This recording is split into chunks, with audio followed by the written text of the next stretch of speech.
Ya, hola a todos, a todas. Vamos a comenzar aprovechando la puntualidad. Muchas gracias a quienes llegaron a la hora. Bueno, Comunidad de Inclusión Estudiantil de la Dirección de Apoyo a los Estudiantes de la Universidad Católica de la Santísima Concepción. Les damos la más cordial bienvenida a esta actividad que se titula Violencia intrafamiliar, cómo denunciar y pedir ayuda.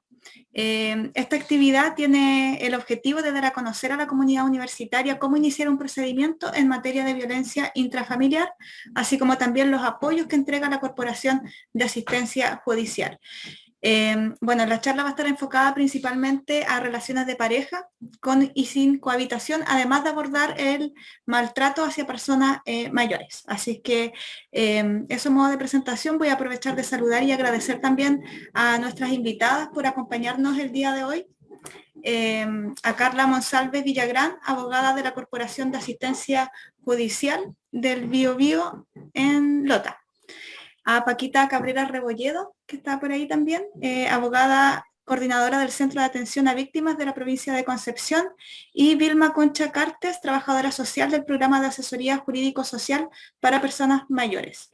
Bueno, también agradecemos la participación de cada uno y cada una de ustedes y la alta convocatoria que también tuvimos en esta oportunidad. Esperamos que esta instancia sea bueno, lo más enriquecedora posible, que les permita resolver sus dudas y también poder dialogar en torno a estas temáticas que, bueno, son muy importantes de tratar, sobre todo en este contexto, ¿cierto?, de pandemia, en donde la problemática de violencia intrafamiliar se ha agudizado bastante, de acuerdo a las cifras que se manejan. Así es que bueno, eso, es muy importante desarrollar estas iniciativas que favorezcan el acceso a la información. De acuerdo al programa, contarles que la idea primero es desarrollar las 3 primeras charlas y después de las 3 presentaciones, las preguntas que tengan las pueden ir dejando en el chat porque, bueno, yo voy a moderar, entonces voy a tratar de ir juntando las preguntas que sean más similares para después dar paso a la ronda de preguntas y al conversatorio. Bueno, eso, finalmente mencionar que esta actividad está siendo grabada por temas de registro y para también difundir después en nuestro canal de YouTube. Sin más preámbulos, entonces, le voy a ceder el turno a Carla Monsalves, quien va a llevar a cabo su primera presentación, la primera presentación de hoy día, que se titula Normativa Nacional y Descripción de la Violencia Intrafamiliar en Sede de Familia. Así que, Carla, es todo tuyo el Zoom y el micrófono. Ya, muchas gracias. Buenas tardes a todos. Voy a compartir pantalla entonces. Bueno, pertenezco a la Corporación de Asistencia Judicial de la región del Biobío. Bueno, la Corporación de Asistencia Judicial de la región del Biobío es una institución creada por la Ley 17.995 del año 1981. Está relacionada con el Ministerio de Justicia y tiene presencia en Ñuble, Biobío, Araucanía, Los Lagos, Los Ríos y Aysén. La misión de la corporación es brindar atención y asesoría jurídica, social y judicial gratuita a quienes no puedan procurárselos por sí mismos. Además, realizar actividades de difusión de derechos y deberes, informando a la comunidad rural y urbana sobre diversas materias de interés ciudadano, y otorgar asistencia a los egresados y licenciados de la carrera de Derecho para que ellos puedan efectuar su práctica profesional. ¿Qué servicios se prestan en la corporación? En la corporación tiene varias líneas de acción, como la orientación e información, que para ser orientado e informado en la Corporación de Asistencia Judicial, las personas tienen acceso universal y por lo tanto no requieren de focalización socioeconómica, y es sobre todas las materias según el tipo de unidad. También está la solución colaborativa de conflictos, que tiene acceso universal para la población, no requiere focalización socioeconómica y es ofrecida en consultorios jurídicos y centros de mediación de Concepción para la intercomuna, y asesoría y patrocinio judicial, que incluye asesoría extrajudicial y judicial, requiere focalización socioeconómica, y asesoría extrajudicial y representación judicial ante tribunales de justicia. Además, difusión y promoción de derechos, difusión de nueva normativa o materias de interés de la ciudadanía, presencial o a través de medios de comunicación o redes sociales, atención a víctimas de delitos sin distinción de edad ni calificación socioeconómica, prestación legal, psicológica y social y otros programas. Está el programa Mi Abogado, que atiende a niños y niñas como curador, y el programa Adulto Mayor, asesoría preferente en materia de BIF. Ahora, ¿dónde se atiende? Hay consultorios jurídicos de la Corporación de Asistencia Judicial en todas las comunas, en área de familia, por ejemplo, divorcio, alimentos, visitas, cuidado personal, filiación, adopción, acuerdo de unión civil, autorización para salir del país, violencia intrafamiliar y otros. En el área civil está arrendamientos, asuntos patrimoniales, sería indemnización de perjuicios y otras materias como derecho al consumidor, asunto de policía local, asunto de ley indígena, asunto de justicia militar, derechos humanos, migrantes. También hay centros especializados en la capital regional de cobertura regional, el Centro de Mediación de Concepción, que ve materias del ámbito civil, familia, vecinal, y otros. Oficina de Defensa Laboral, que también está en San Martín 457 Concepción, que ve materias de despido injustificado, cobro de prestaciones, desafuero, derechos fundamentales, accidente del trabajo, Centro de Atención de Víctimas, que se dedica a ver el tema de delitos sexuales, delitos contra la vida, lesiones, delitos contra la propiedad. Ahora, en cuanto al tema que nos convoca, que es la violencia intrafamiliar, la ley 20.066 contiene una definición de violencia intrafamiliar y señala que se trata de todo maltrato que afecte la vida y la integridad física o psíquica de ciertas personas, ¿ya? ¿Qué personas son estos sujetos pasivos de la violencia intrafamiliar? Son el cónyuge, el excónyuge, conviviente, conviviente civil, exconviviente, pariente por consanguinidad en toda la línea recta o colateral, hasta el tercer grado inclusive del ofensor o de su cónyuge o de su actual conviviente. Tercer grado inclusive, por ejemplo, sobrino, tío, entre padres de un hijo común, persona menor de edad, adulto mayor o discapacitada que se encuentre bajo el cuidado de un integrante de un grupo familiar. Y por la última modificación que se hizo a la ley 20.066 es efectuada por la ley 21.389 de noviembre de 2021, donde también se tipifica como violencia intrafamiliar las conductas ejercidas para vulnerar la autonomía económica de la mujer, su patrimonio o subsistencia económica de la familia o de los hijos, como el incumplimiento reiterado del deber de proveer alimentos que se lleva a cabo con el propósito de ejercer control sobre la mujer o sobre sus recursos económicos o patrimoniales. Ahora, el sujeto activo de la violencia intrafamiliar es aquel que maltrata física o psicológicamente a otro a quien la ley señala. En cuanto a la conducta, este maltrato físico o psicológico tiene que producir un daño en el aspecto físico o psicológico de la víctima, ¿ya? Cuando el juez de familia conoce una denuncia o una demanda de violencia intrafamiliar, tiene que determinar qué cosas son los hechos, la efectividad de que los hechos ocurrieron de la manera en que se denuncian, el daño causado por esos hechos y además que ese daño sea consecuencia directa de los hechos. Entonces, después en cuanto al procedimiento en tribunales de familia, los actos de violencia intrafamiliar que no constituyen delitos van a ser conocidos por los tribunales de familia, ¿ya? ¿Y cómo se inicia en el procedimiento por violencia en los tribunales de familia? Se inicia por denuncia o por demanda, y que puede ser esta deducida por la víctima, sus ascendientes, descendientes, guardadores o personas que la tengan a su cuidado, y además la puede hacer cualquier persona que tenga conocimiento directo de los hechos que la motiven. En esta última parte, la ley 20.066 da una especie de acción pública, atendido que puede hacerla cualquier persona que tiene conocimiento directo de los hechos que motiven la denuncia.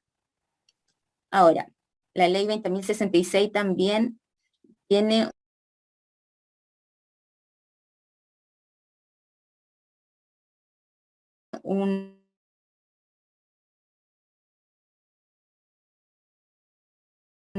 se constituye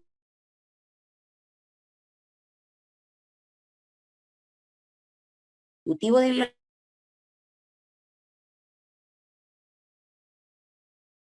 violencia intrafamiliar, una presunción en el artículo 7 de la ley 20.066, en que se presume que existen situaciones de riesgo inminente cuando haya precedido, intimidación de causar daño por parte del ofensor, o cuando concurran además respecto del ofensor circunstancias o antecedentes tales como drogadicción, alcoholismo, una o más denuncias por violencia intrafamiliar, condena previa por violencia intrafamiliar, procesos pendientes o condenas previas por crimen o simple delito contra personas, o antecedentes psiquiátricos o psicológicos que denoten características de personalidad violenta. Y además cuando el denunciado oponga de manera violenta su negativa a aceptar el término de una relación afectiva que ha mantenido recientemente con la víctima. Además, el tribunal cautelará especialmente los casos en que la víctima esté embarazada, se trate de una persona con discapacidad o tenga una condición que la haga vulnerable. Asimismo, cuando en casos de adulto mayor, cuando se ocupa un inmueble y es expulsado de él. Ahora, en esos casos, mientras se tramita la denuncia o la demanda de violencia intrafamiliar, se pueden tomar ciertas medidas cautelares por el juez de familia, que estas medidas se toman para evitar el peligro que podría significar los hechos que constituyen la violencia. Por ejemplo, prohibir al ofensor acercarse a la víctima, asegurar la entrega material de los efectos de la víctima, de las cosas de la víctima, cosas personales, que optare por no regresar al hogar común. Fijar alimentos provisorios. También cuando hay hijos, determinar un régimen provisorio de cuidado personal de los niños, niñas y adolescentes y un régimen comunicacional provisorio. Decretar prohibición de celebrar actos y contratos, prohibir el porte y tenencia de armas de fuego, municiones y cartuchos, reserva de identidad del tercero denunciante, establecer medidas de protección para adultos mayores y personas con discapacidad, y también monitoreo temático.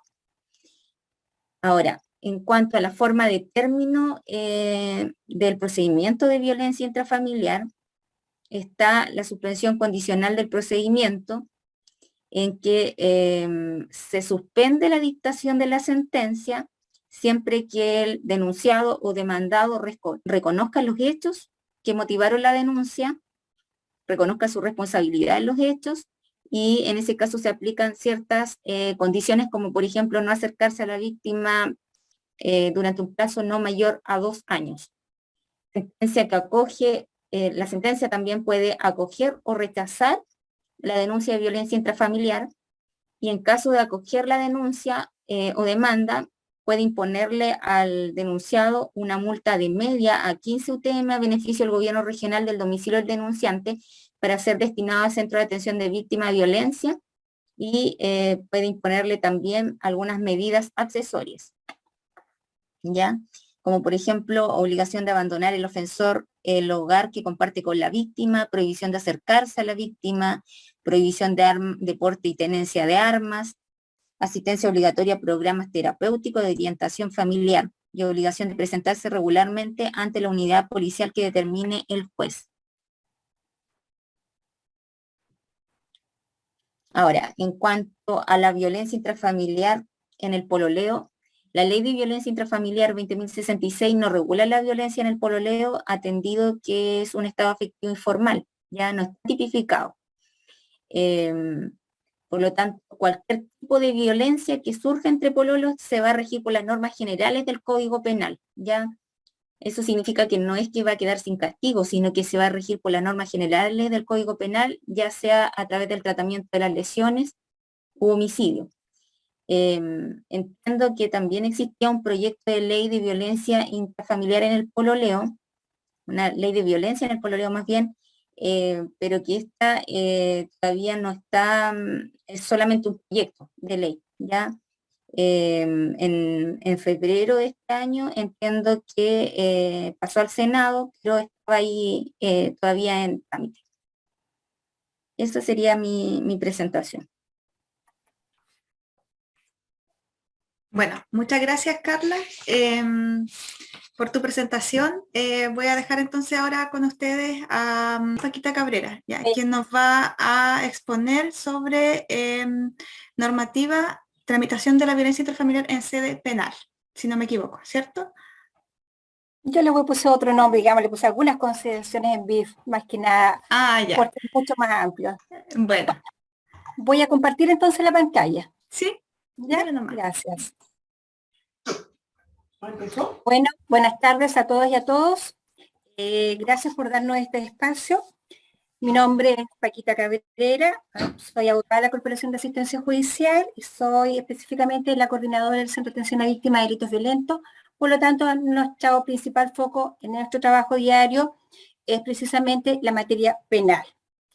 En relación a esto, en relación específicamente a lo que es la violencia intrafamiliar, ya Carla se refirió a lo que tenía relación con tribunales de familia, porque tal como lo dice en el párrafo segundo de la ley, voy a pasar a la otra, tal como lo dice el párrafo segundo de la ley 20.066,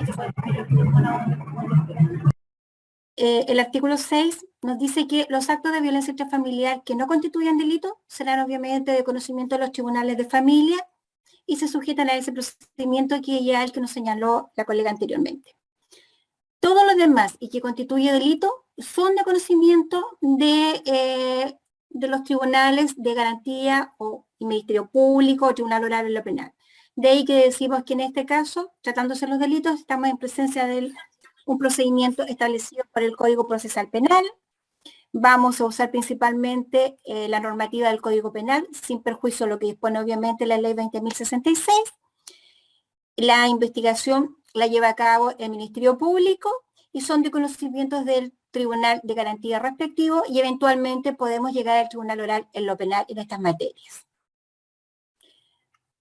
Quisiera detenerme en un delito específico en materia de violencia intrafamiliar, que hizo relación con materia penal específicamente, que es el delito de maltrato habitual.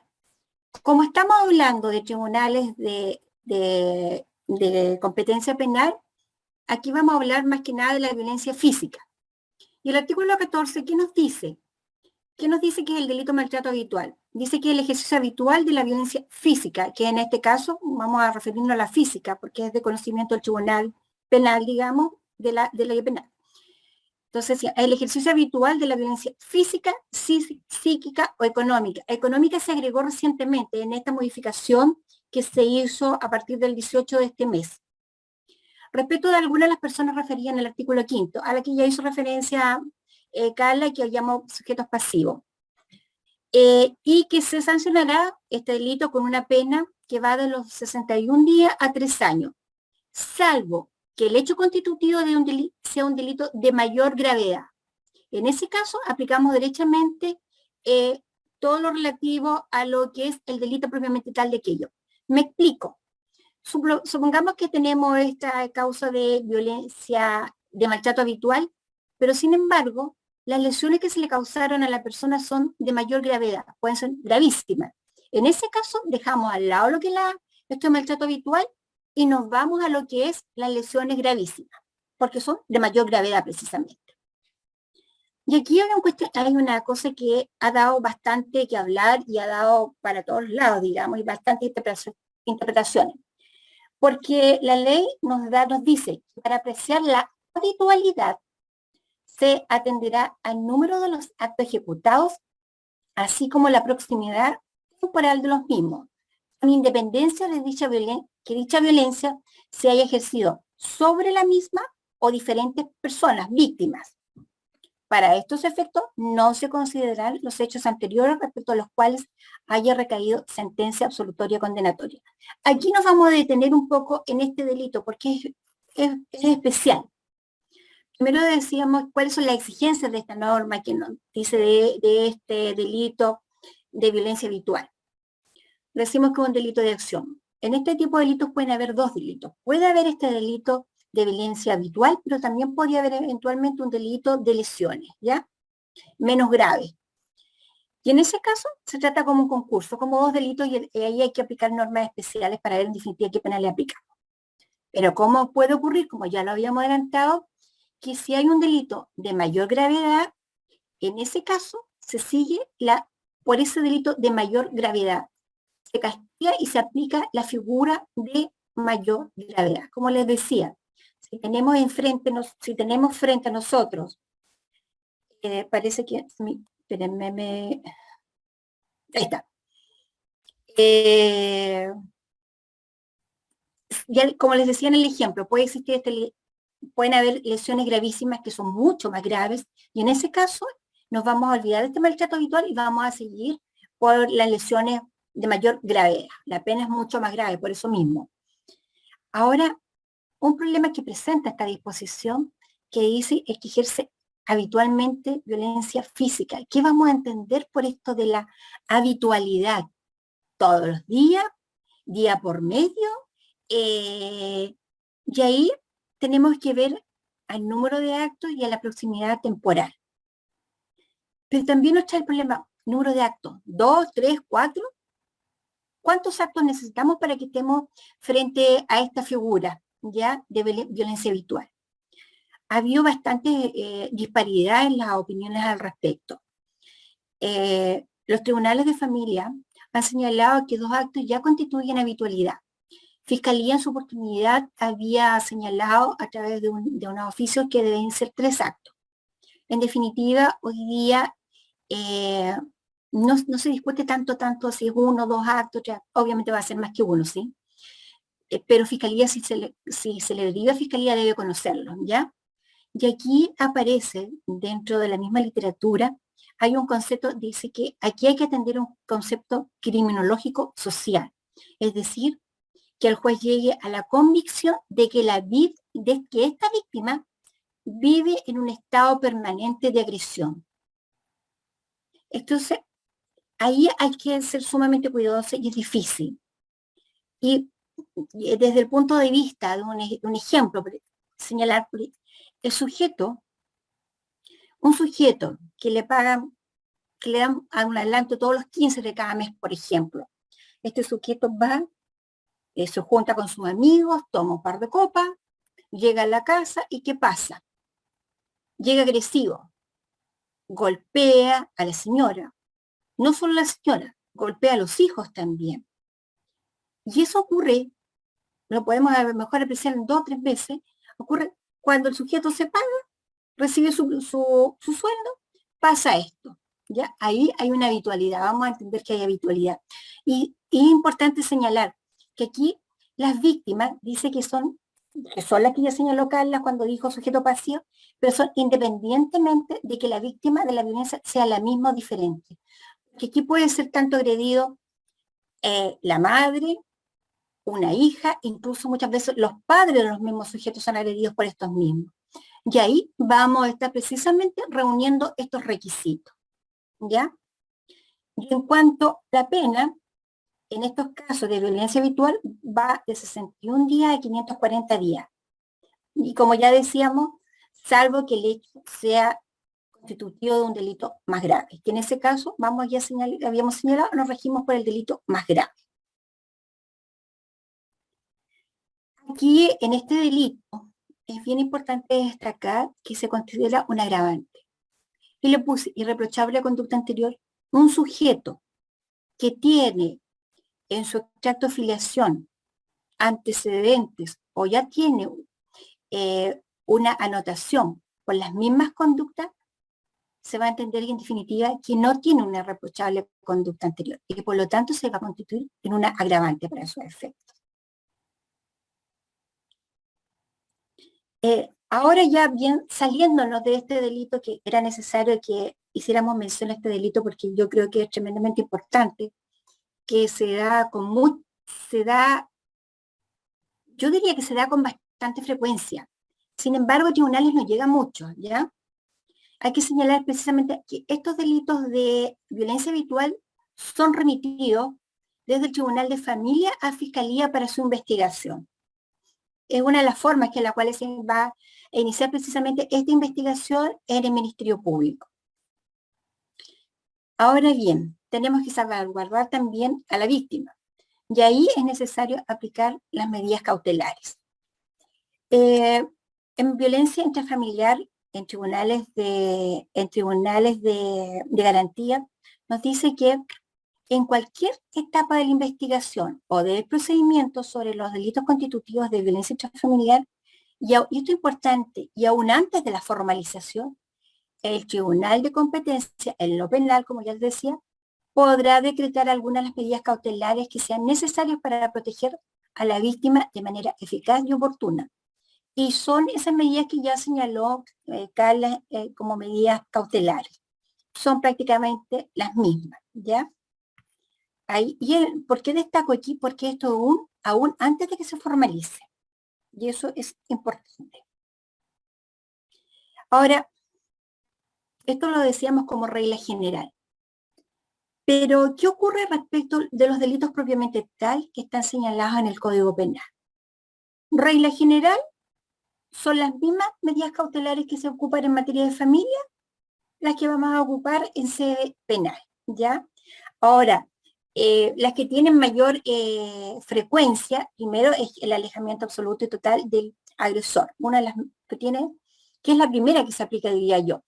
La otra es, si el sujeto tiene armas, es quitarle, palabras muy simples, es quitarle las armas, obviamente, la prohibición absoluta de utilizar armas, ¿ya? Esos son como las de mayor frecuencia en esta materia. Sin embargo, como mi tema es la materia penal, tribunal de garantía, tribunal oral en lo penal, voy a hacer referencia más que nada a las que están contenidas en el Código Penal y las llamadas medidas cautelares personales. Que estas sí se tienen que aplicar cuando hay formalización, ¿ya? En palabras muy sencillas, la formalización es el acto por el cual el tribunal el fiscal pide al tribunal que fije una audiencia para que sea citado el imputado a esa audiencia y en el imputado se le diga en el tribunal, señor, usted está siendo investigado por tales y tales hechos y se sigue una investigación en su contra por ello, ¿ya? Y en esa audiencia es posible pedir algunas medidas, ¿ya? Ya me voy a referir un poquito más adelante en esta parte. ¿Y cuáles son estas medidas cautelares personales? Tenemos la privación de libertad total o parcial. Cuando hablamos de esto es lo que llamamos arresto domiciliario total o parcial. El total, día y noche en su casa o en el lugar que se determine. Parcial, la regla general es que no puede salir del domicilio señalado entre las 10 de la noche y las 6 de la mañana. Eso es más o menos. La otra de las medidas cautelares es la sujeción a la vigilancia de una persona o institución determinada, las que deben de informar periódicamente al juez, obviamente. La prohibición de salir del país, ¿no es cierto? O de la localidad en cual en definitiva el tribunal determine en ese momento, ¿ya? Después tenemos la prohibición de aproximarse al ofendido o a su familia, en su caso según sea, o la obligación de abandonar el hogar común que se comparte. Es una de las primeras medidas en realidad que se fija la prohibición de acercarse al ofendido, aún antes incluso de la formalización, como ya decíamos que eran otras medidas excepcionales, se puede decretar. La Fiscalía incluso ya despacha una orden, la prohibición absoluta de acercarse del ofensor a la víctima, ¿ya?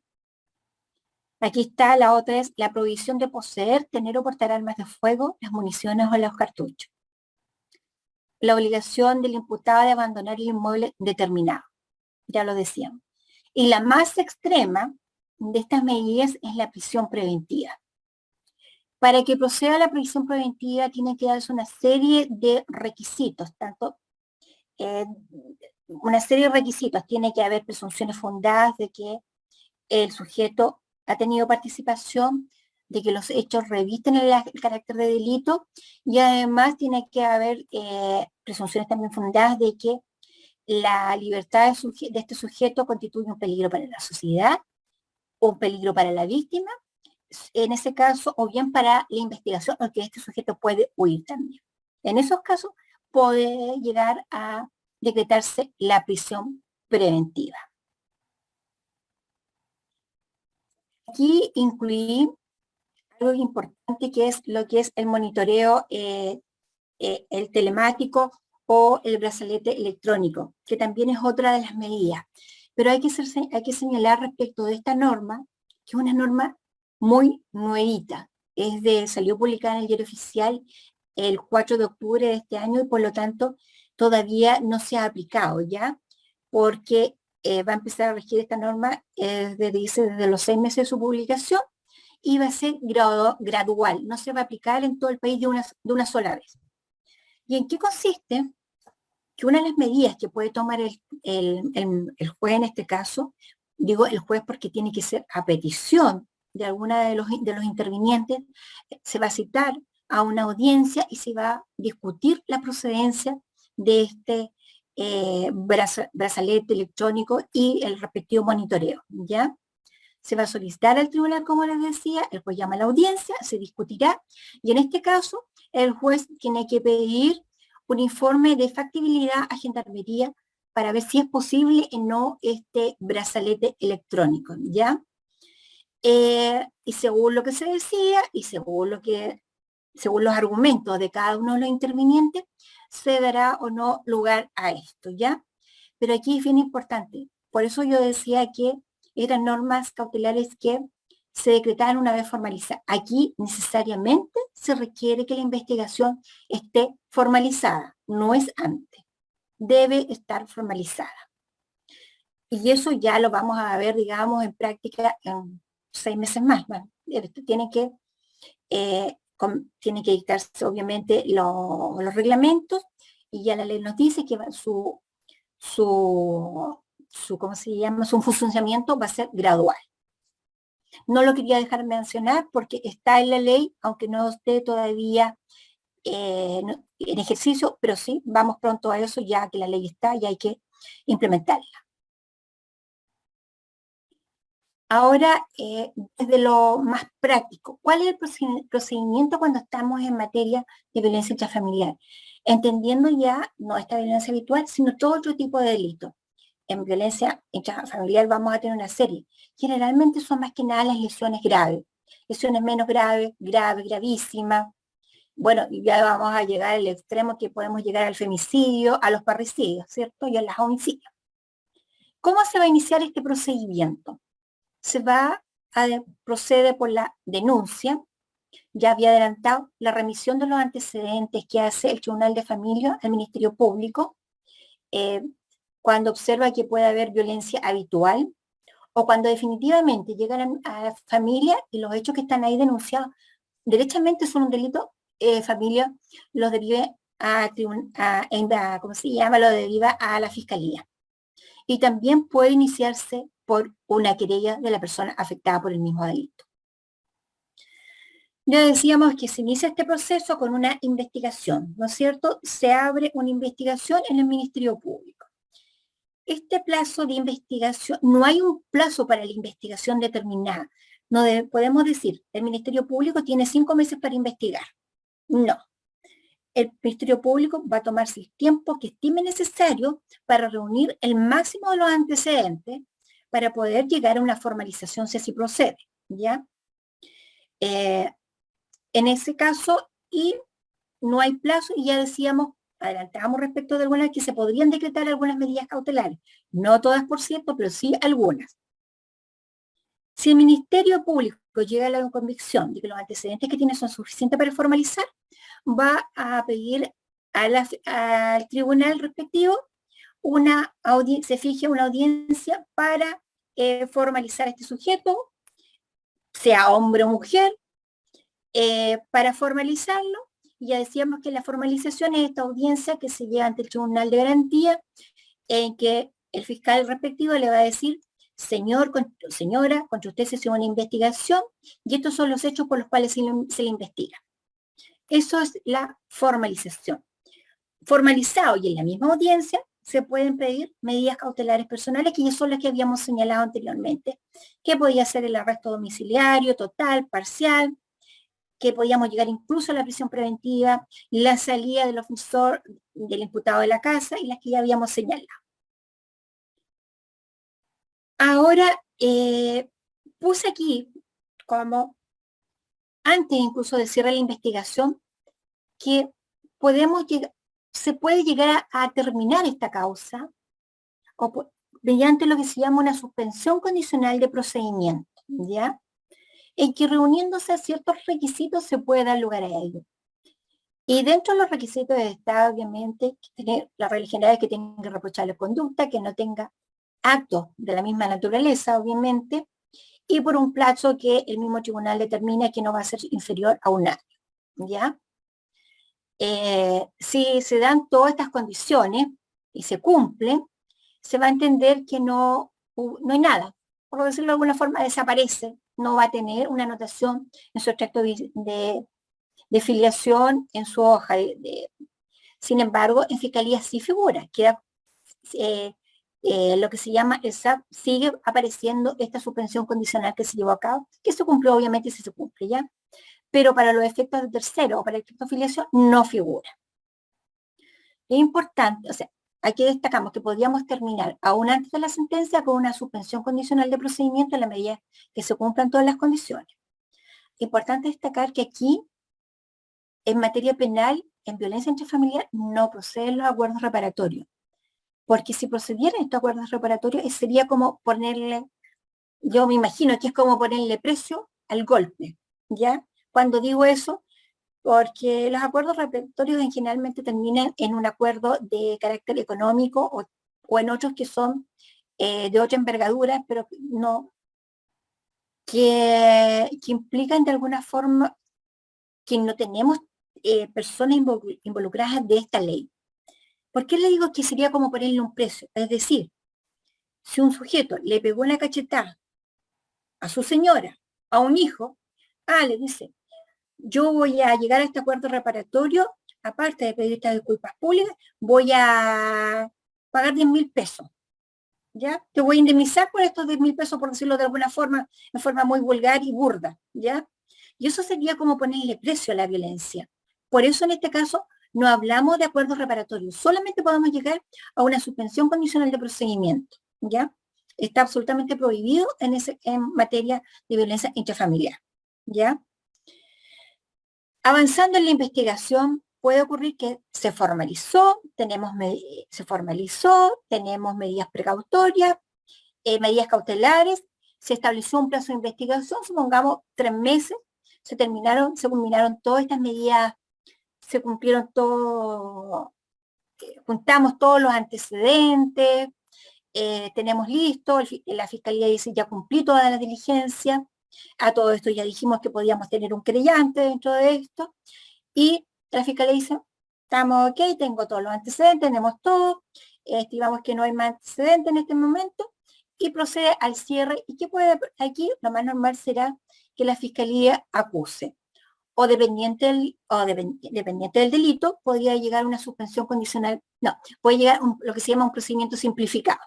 Yo voy a explicar un poquito brevemente lo que significa eso, ¿ya? Y acusa, ¿ya? Y en el caso de acusar y según sea el delito, podremos llegar después podemos terminar este procedimiento, ya sea mediante una sentencia, que la podemos obtener tanto en un juicio abreviado, según eso va a depender de las características del delito, en el juicio abreviado no vamos a llegar, solamente vamos a tener el juez de garantía, quien en definitiva va a fallar, pero para este caso necesitamos el acuerdo y que acepte los hechos el imputado, ¿ya? Si el imputado dice, yo no quiero, yo quiero llegar a mi juicio, se sigue hacia adelante y podríamos llegar al tribunal oral en lo penal, y ahí son 3 jueces los que se van a pronunciar respecto de estos hechos y una eventual sentencia. Sentencia que puede ser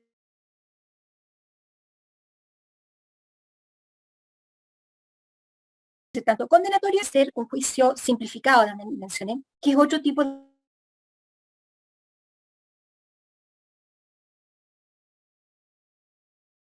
juicio, por ejemplo, de lesiones menos graves. Se puede dar porque depende de las penas en ese caso. Y creo que es muy importante tener presente, cuando hablamos de violencia intrafamiliar, ¿Por qué vamos a hacer esta diferencia con los demás delitos? ¿Ya? Señalar que en materia de violencia intrafamiliar, no hay lesiones leves. Físicamente hay lesiones leves, pero para el derecho y para el código no existen lesiones leves. En ese caso se castigan, tal como lo dice el artículo 494 Código Penal, dice, en ningún caso el tribunal podrá calificar como leve las lesiones cometidas en contra de las personas mencionadas en el artículo 5 de la Ley de Violencia Intrafamiliar. ¿Ya? Que ya habíamos hecho mencionar y que acá la llamó sujetos pasivos. Y ahí, en ese caso, las lesiones que eran leves se califican como menos graves, porque van subiendo en un grado tal como se señala en el artículo 400, y nos dice, si los hechos a que se refieren los artículos anteriores en este párrafo, es decir, estamos hablando de las lesiones corporales, se ejecutan en contra de alguna de las personas mencionadas en el artículo 5 de la Ley de Violencia Intrafamiliar, las penas aumentan en un grado, es decir, todas las penas van subiendo. Y estamos hablando, aquí hablamos específicamente de las lesiones. Como decíamos, ¿por qué decíamos que desde el derecho no hay lesiones leves? Porque se van a castigar como lesiones menos graves. Las menos graves como graves, las graves como gravísimas. Y si ya tenemos las gravísimas, como no podemos ir a otro, seguramente ahí vamos a estar en un delito ya que atentó contra la vida, y en ese caso vamos a estar seguramente, podríamos estar en un parricidio, en un femicidio, ¿ya? Incluso en un infanticidio. A eso se refiere en estas penas. Y quiero acotar algo, porque esta ley de violencia intrafamiliar habla de, en el artículo 5, quiénes son, ¿no es cierto? Y nos dice en una parte que a veces uno nos lleva a ciertas complicaciones. ¿Quién más de las personas están cuando nos dice, o sea, pariente por consanguinidad o afinidad en toda la línea recta o en la colateral hasta el tercer grado inclusive? Aquí no voy a entrar a una clase de derecho ni nada, pero cuando nosotros hablamos de esto tenemos que ir subiendo. O sea, cuando hablamos de esto, sí, van a sufrir violencia intrafamiliar, digo como en un tronco, o sea, respecto el bisnieto, respecto de hacia arriba, del nieto, del padre, del abuelo, del bisabuelo, ¿ya? En esta línea recta, todos estos hechos van a ser violencia intrafamiliar. Y vamos a llegar, cuando hablamos de línea colateral, podemos llegar hasta la tía. Entre los primos no hay violencia intrafamiliar, pero sí entre sobrinos y tíos, ¿ya? Eso es como para aclarar un poco esto de para dónde esto de la colateral, de la por afinidad, más o menos eso. No sé si fue muy rápida, si les quedó claro, si hay alguna pregunta o quedan hasta el final. No recuerdo cómo lo vayamos a hacer. Así Gracias. Y finalmente me queda, por supuesto, darle las gracias. Muchas gracias, Paquita. La verdad es que por un tema de ordenar y no retrasarnos, habíamos pensado que las preguntas mejor estuviesen para el final. Ya, así que muchas gracias por tu presentación. Ahora voy a darle el paso a Vilma Concha, quien nos va a exponer sobre el buen trato a las personas mayores y oferta programática de la Corporación de Asistencia Judicial. Sí. Bueno, muchas gracias. Voy a compartir pantalla. Mi nombre es Vilma Concha Cartes, soy asistente social, trabajo en el programa de Defensa Jurídica Integral para Personas Mayores de la Corporación de Asistencia Judicial. Este programa tiene una cobertura para las 33 comunas de la región del Biobío. Y este programa es una línea especializada de asistencia jurídica para las personas mayores. Está dotado de una dupla sociojurídica para toda la región del Biobío, con el fin de ofrecer atención preferente y representación jurídica especializada, mejorando el acceso a la justicia de todas aquellas situaciones donde existe una grave vulneración de derechos, tales como lo que es el maltrato, la violencia intrafamiliar y el abuso patrimonial. La persona mayor va a ingresar a este programa a partir de los 60 años, teniendo presente las materias anteriormente mencionadas, tales como violencia intrafamiliar, maltrato y abuso patrimonial. Y en este programa ingresan automáticamente, no requieren de focalización socioeconómica previa. En cuanto a lo que es el buen trato hacia la persona mayor, vamos a hablar aquí que hay una imagen social de la vejez muchas veces que nos encontramos, por ejemplo, hacia unos ciertos estereotipos cuando hablan de del abuelito, del viejito, que todas las personas son dependientes, que la vejez es una enfermedad. Hace un tiempo, por ejemplo, la OMS había señalado que la vejez iba a ser una enfermedad, que era una enfermedad. Entonces aquí, por ejemplo, tenemos que la imagen social de la vejez es una representación social de este grupo, que puede ser también caracterizada como negativa o positiva, influyendo considerablemente la actitud de los miembros de una comunidad e incluso del país hacia las personas mayores. Y también podemos decir que también corresponde a una palabra como edadismo, que es una combinación de estereotipos, creencias, prejuicios como sensaciones y conductas discriminatorias hacia las personas mayores en base a su edad cronológica. ¿Qué es lo que puede pasar en cuanto a esta imagen negativa hacia la vejez? ¿Qué va a influir hacia una persona mayor? Miedo a la muerte, una construcción cultural de la vejez como una etapa de pérdidas y de declives, los valores de nuestra sociedad hacia la vejez, miran como que si la persona no es capaz de hacer no es capaz de tomar sus propias decisiones. Cuando la persona mayor tiene 60 años, los hijos no toman en cuenta las decisiones de sus padres, tienden a manipularlos, tienden a tomar decisiones por ellos, tienden a disminuirlo en su capacidad, incluso a veces hasta los cambian de un lugar a otro. Por ejemplo, si la persona mayor dormía en el dormitorio principal, lo cambian a un dormitorio más pequeño, incluso relegándolo a espacios secundarios. Ideología del viejismo se ve como una etapa de decadencia en lo físico y lo mental, dando a la persona mayor una imagen de incapacidad. Situación que en la práctica muchas veces no es así. Tenemos personas mayores que son deportistas, premios nacionales, en consideración a veces de personas de nuestra edad, incluso menores, que muchas veces también ellos a veces se notan más decadentes en su aspecto físico que personas mayores de 60 años. ¿Cómo influye esta imagen negativa de la vejez en nuestro trato hacia las personas mayores? En ver a la edad como fuente de vulnerabilidad social y económica, en vulnerar o desconocer los derechos de las personas mayores, invisibilizando la vejez como un proceso natural del curso de vida. ¿Por qué? Porque el envejecimiento, nosotros envejecemos todos los días. A medida que nacemos, vamos envejeciendo. Pero la vejez, tal como dice acá, es un proceso natural del curso de vida, o sea, de 60 años en adelante ya tenemos esta etapa de la vejez. También construir una imagen social y una autoimagen estereotipada.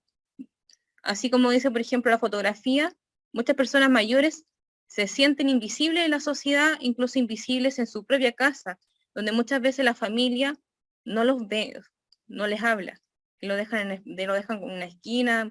Muchas veces hemos visto videos que muestran a personas mayores que están todas las personas conviviendo, tomando once, y la persona está en un rincón, aislado, tomando su cafecito. Debemos instalar un cambio de paradigma, cómo vemos el envejecimiento y a las personas mayores. Por ejemplo, la visión negativa de la vejez, en señalar abuelitos, ancianos. Todas las personas mayores no son abuelas. Hay muchas personas que son solteros, sin hijos. Pueden ser viudos, porque muchas personas mayores encontramos que se casaron, pero no tuvieron hijos. Y todas las personas son dependientes, no es así. Hay muchas personas que son independientes, manejan sus propias decisiones, sus recursos, y se desenvuelven en su ambiente tal como una persona menor.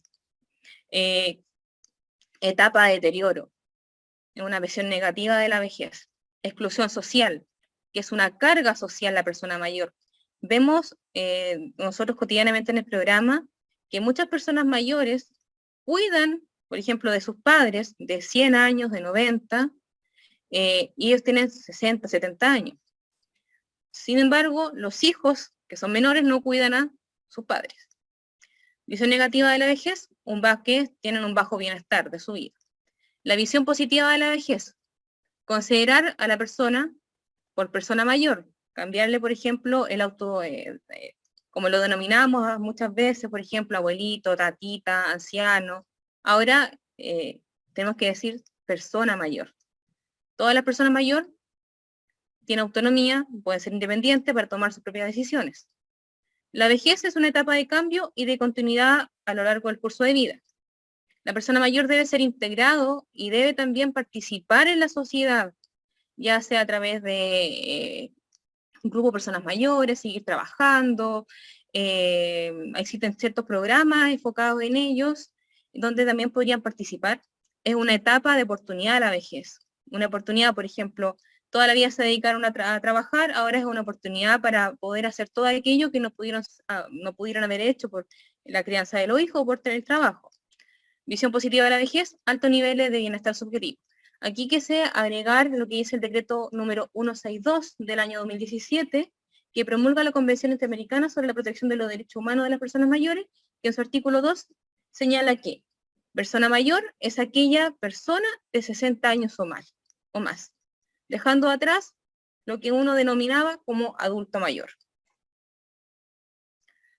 ¿Cómo hacer valer nuestros derechos y exigir un trato digno?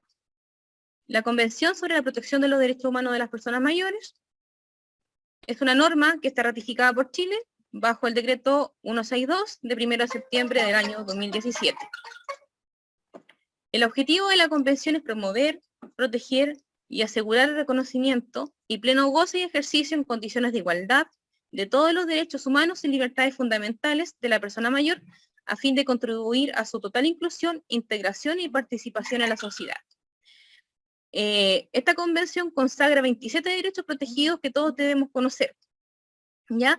Dentro de los derechos que consagra la convención, consagra, por ejemplo, el derecho a la igualdad y no discriminación por razón de edad, porque muchas veces el edadismo también lo que hace es discriminar a la persona en razón de su edad. El derecho a la vida y dignidad de la vejez, el derecho a la autonomía e independencia. ¿Por qué señalo este derecho? Porque muchas veces vemos que por ser persona de 60 años, la persona muchas veces no ha respetado su autonomía o su independencia, no ha respetado lo que ellos quieren decir.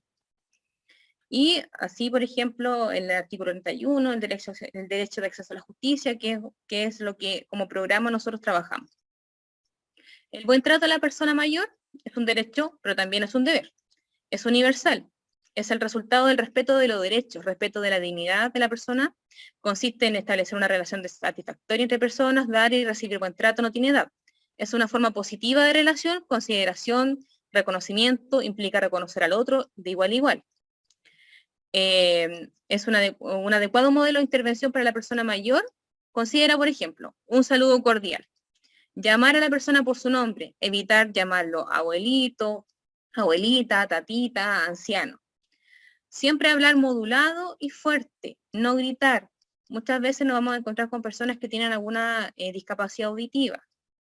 Igual tratar de quizás hacer como trabajadores, hacer algún curso de lengua de señas también para poder hablar y darle un trato cordial a las personas mayores. Que la comunicación e interacción sea siempre mirando a los ojos, en señal de atención. ¿Por qué se señala esto? Porque muchas veces la persona mayor va a ser acompañada por un tercero. ¿Y qué es lo que quiere la persona mayor? Es que se le hable a él, no se le hable a su acompañante. Porque él tiene autonomía, independencia y necesita ser respetado también. Escuchar atento y también ser empático, dejar que la persona mayor se exprese, ¿cierto? Respetando siempre sus tiempos y limitaciones. Respetar y validar su opinión y creencias.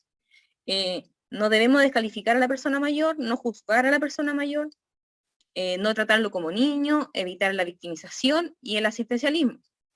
Siempre tratar de trabajar lo que es la autogestión de la persona mayor. Brindar siempre orientación e información básica, anotar siempre todos los procedimientos que necesita que él lleve a cabo, las tareas que tiene que él realizar cuando vuelva nuevamente a la oficina o a otro lugar, porque puede que él no recuerde, porque es bastante la información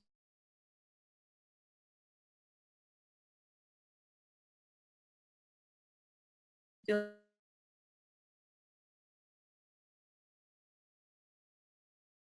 uno a veces, por ejemplo, sé que hay muchas personas aquí que trabajamos en red, entonces siempre es importante cuando realizamos una derivación, la realizamos de manera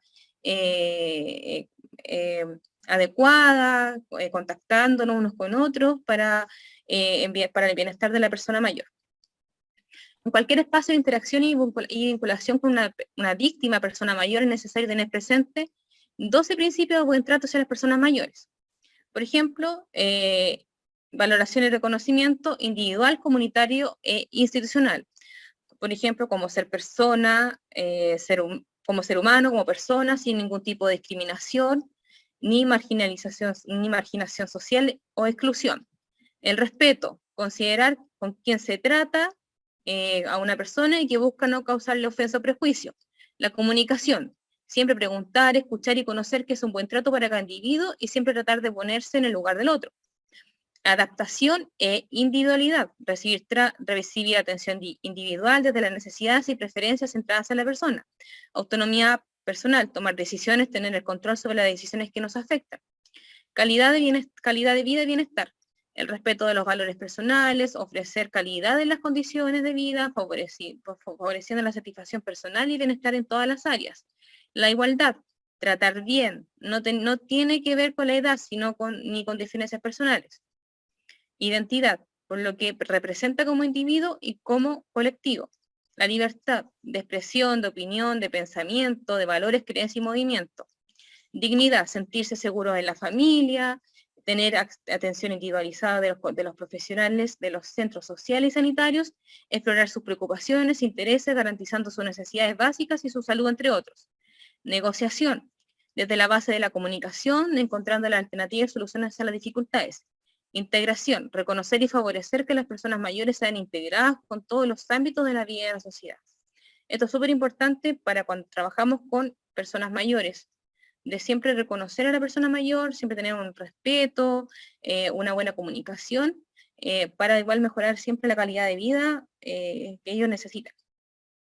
Después acá nosotros tenemos por maltrato. El maltrato a las personas mayores se refiere a cualquier acción o omisión que produce daño y que vulnera el respeto a su dignidad y al ejercicio de sus derechos como persona.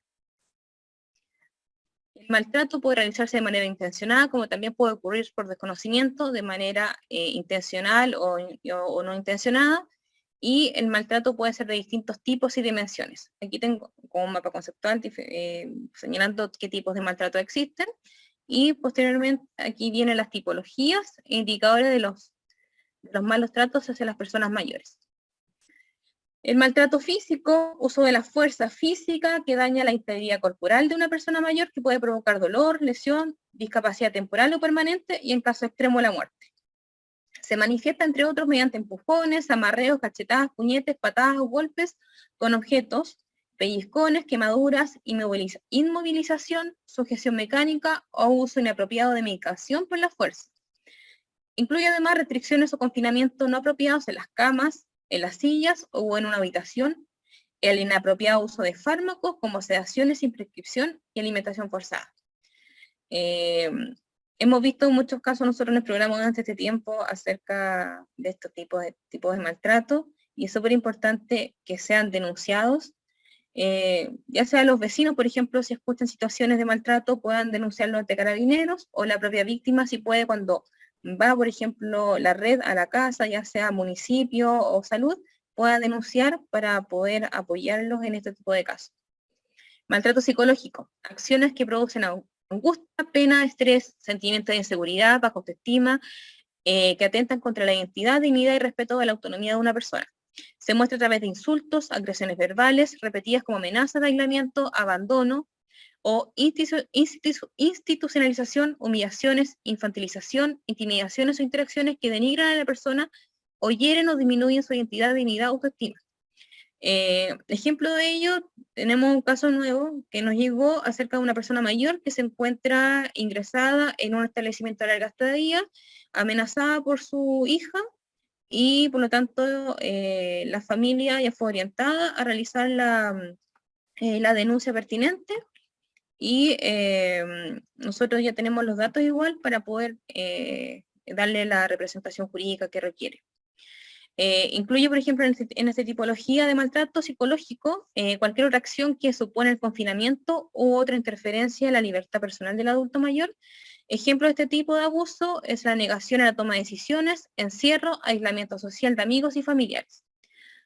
También nosotros vemos lo que es el abuso sexual, que es acción de connotación sexual con una persona mayor sin su consentimiento, empleando fuerza, amenazas o engaño, aprovechándose de su deterioro físico o psíquico.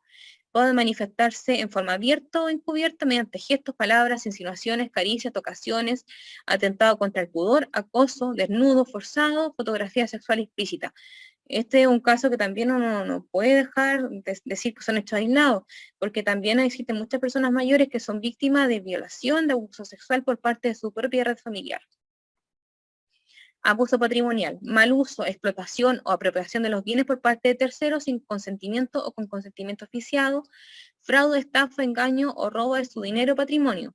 A menudo supone la realización de actos ilegales como firma de documentos, donación o testamentos.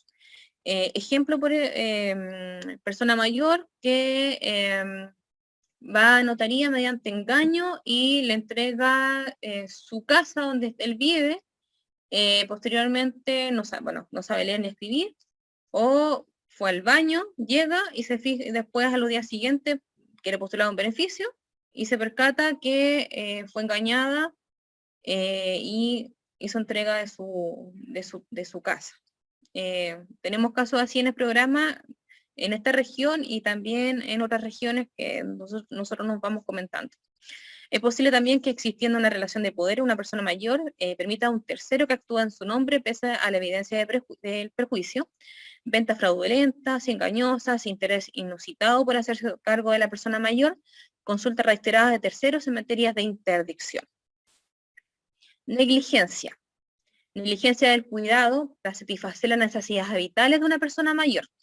La negligencia hay de 3 tipos. Negligencia activa es un descuido intencional y deliberado de causar daño. Negligencia pasiva, cuando el cuidador no provee los cuidados necesarios por ignorancia o porque es incapaz de realizarlos, es un descuido involuntario. Y la autonegligencia es un comportamiento de una persona mayor que amenaza su salud o seguridad. Este tipo de maltrato está señalado en el artículo 2 de la Convención Interamericana sobre la Protección de los Derechos Humanos de las Personas Mayores. Dentro de las materias que nosotros vemos, abordamos lo que es la negligencia y la autonegligencia. Y en este caso, por ejemplo, se manifiesta en la alimentación, cuando hay muchas personas a veces que la red se percata que hay desnutrición, el vestuario que lleva varias semanas sin cambiarse de ropa, la vivienda está desordenada, hay falta de seguridad, de higiene personal, no se toman los medicamentos a la hora que corresponde, y también a través de la falta de cuidados y de apoyo. Específicamente personas con dependencia leve, moderada o severa que requiere cuidados de terceros. Abandono se produce cuando cualquier persona o institución no asume la responsabilidad que le corresponde al cuidado de la persona mayor. Cualquier persona, ¿quién es? Por ejemplo, hablamos de una persona mayor. Puede ser el hijo, el nieto, el bisnieto, el hermano, los sobrinos. Persona que es cierto no asume la responsabilidad que le corresponde en el cuidado de una persona mayor. Muchas veces vemos en las redes sociales, dice, persona mayor abandonada por el Estado. Y le preguntan a quién. La nieta estaba al lado y dice, el Estado me abandona, pero ¿quién está ahí? La nieta es quien tiene la persona mayor abandonada.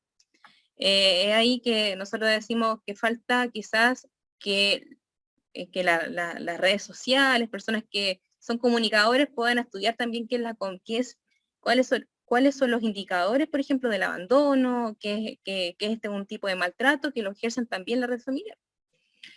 Hay quien se abandona, por ejemplo, a personas con algún grado de dependencia o que habiendo asumido su cuidado lo desampara de manera voluntaria. Un ejemplo de ello, abandonar a la persona mayor en una institución, ya sea en un hospital o establecimiento de larga estadía, o bien en la calle, en un parque o en el domicilio. Muchas personas se encuentran actualmente ingresadas en los hospitales, donde la red familiar no los van a buscar cuando están de alta. Podemos hacer frente a una situación de maltrato hacia una persona mayor, si presenciamos una situación, hacer la denuncia. ¿Dónde? Carabineros de Chile, a través del Fono Familia 149, o a través del Plan Cuadrante, o directamente ir a una comisaría. porque lo que es el abandono, la negligencia, también son considerados como delitos de violencia intrafamiliar. Ante la Policía de Investigaciones, el FON 134. Nosotros como programa preferimos que se denuncie ante Carabineros de Chile, atendido a que Carabineros va a ingresar la denuncia ante el Tribunal de Familia.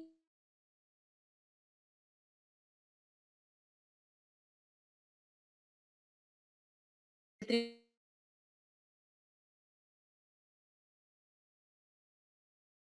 Tribunal de Familia va a decretar una medida pendiente para que sea ingresado a un hospital para que sea compensado y posteriormente ser ingresado a un establecimiento de larga estadía de Senama. Ministerio Público, también pueden hacer la denuncia a través del Ministerio Público, a través del call center 600-333-000, a través del Ministerio del Interior y Seguridad Pública, a través de un fono de denuncia seguro, que es totalmente anónimo, que es el 600-400-0101. Y también a través del 600 o 118.000, también que es importante tener su número de contacto. Quienes pueden asesorar y representar a la persona mayor. En cuanto a lo que es asesoría y orientación, los municipios, los programas y oficinas de personas mayores, programas de personas mayores de los dispositivos de salud, programas de atención jurídica municipal, clínicas jurídicas de universidades y programa de buen trato al adulto mayor de Senama. ¿Y quiénes pueden representar ante un juicio, ante un tribunal a una persona mayor?